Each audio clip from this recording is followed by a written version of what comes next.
Nick Chubb just got his contract restructured, so it got turned into about a 1-year deal with incentives. So I don't know. I mean, I think we talked about it. This was one of the most gruesome injuries. The way it looked when it happened last year during the season. Had to have multiple surgeries. Can you break down kind of like the timelines after each of the surgeries and what kind of his outlook is going to be going into the season, if he's going to be ready by the time the season starts? Yeah, Chubb is tricky. They did just restructure his contract. The issue with Nick Chubb in particular, and I don't know if I still have the spreadsheet, the 2023 spreadsheet, so I can open this up and make sure that I'm giving accurate information.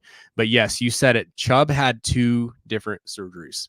The reason, and this is actually not that uncommon, there are athletes and players who will have their meniscus repaired and then go back in and repair the ACL. I was surprised to find, based on the injury, that there was no PCL damage reported. There was no capsular damage reported, anything like that.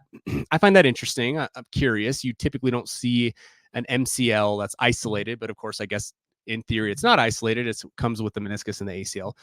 I digress. Moral of the story here is he had his first surgery in September for the MCL and the meniscus.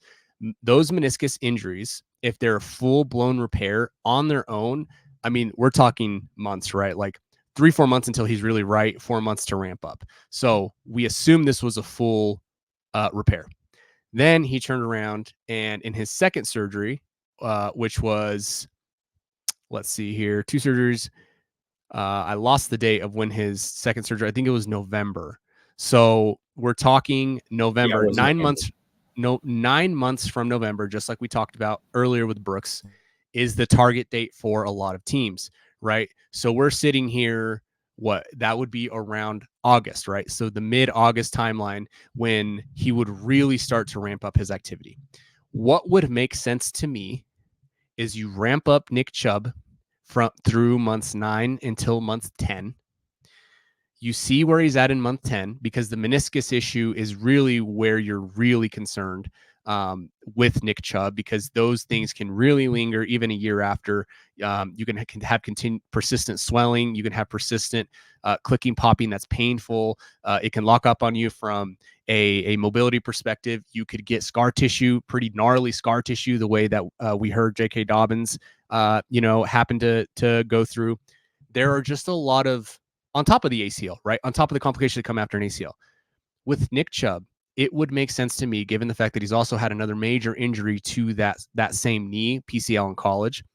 It would make sense to me to get him through training camp, reassess a week or 2 before the season, ask him where he's at ask him where he's at, how he feels. Obviously, special test, right? Looking at, not special test, but just any criteria you can look at through a sports PT/AT lens to understand where he is at from a functional perspective, and then go from there. I think there's a chance he starts on the PUP and they bring him back in month 11. I would say that's probably on the later end. There's another chance, right? The mid-case scenario here is that they don't play him for the first 2 or 3 weeks. He can come back before that PUP rule, right? In week 4 or so, they don't put him on the PUP. I think that's the most likely scenario. And you really just have to play. I hate to say this from so far out, but we're just so far out, right? Like, we have to play it by ear. There's a chance that we don't see Nick Chubb at all until October. But again, there's so much risk for complications on top of the fact that data shows running backs coming off of a meniscus injury, they play fewer snaps per game, they see worse efficiency, and they generally play fewer games. So it's just all goes into the pot of the data of a 28, 29-year-old coming off of a multi-ligament injury. The meniscus is the most concerning, but of course the whole thing and the whole picture with Chubb is, I view him in a very similar way that I viewed Javonte Williams last season. Javonte was obviously younger. Javonte obviously had in theory, had a more complex injury, and he came back quickly. He came back at like 10 months, which is pretty quick for the specific injury that he had. So Nick Chubb can come back, but can he come back and be at full strength without persistent swelling, without persistent pain?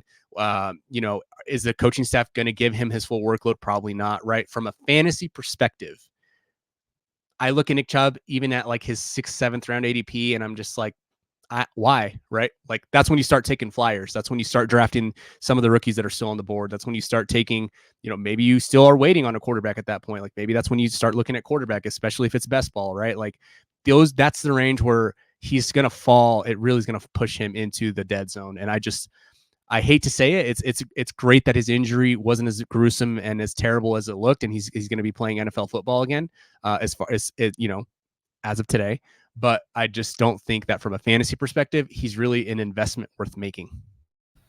Yeah, that's tough when you start talking about the 6th or 7th round, you're still looking at some wide receivers that could be doable. And I don't know if I want him.